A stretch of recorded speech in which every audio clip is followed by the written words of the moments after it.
everyone, welcome back to Patch. I'm Sawyer, and today I'll be discussing the principles and practices of psychoeducation with alcohol or other drug use disorders.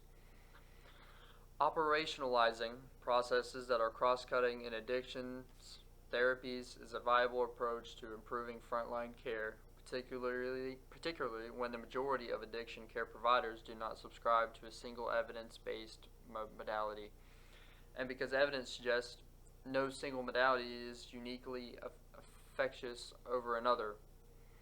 In prior work, we targeted a single cross-cutting therapeutic process skills training, and we operationalized this process to facilitate provider training and quality control. In the current work, we review the literature of psychoeducation and addictions, and to a lesser extent mental health.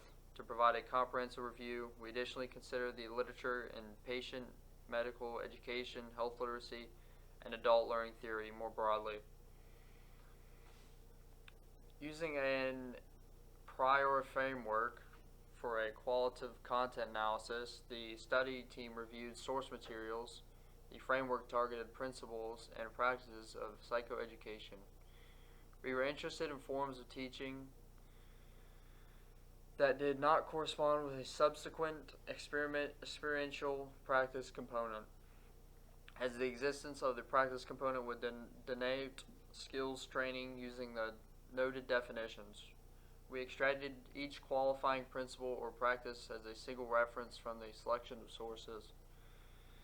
The team placed references or video observation in a growing list that was then organized into broader categories or nodes.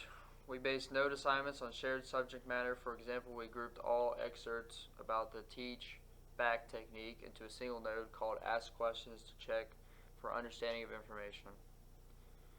Principles were rare in the data relative to practices, which were more frequent both within and across sources. As a result, the research team counted each excerpt from containing a reference to a given practice to provide a frequency measure of salience in the data.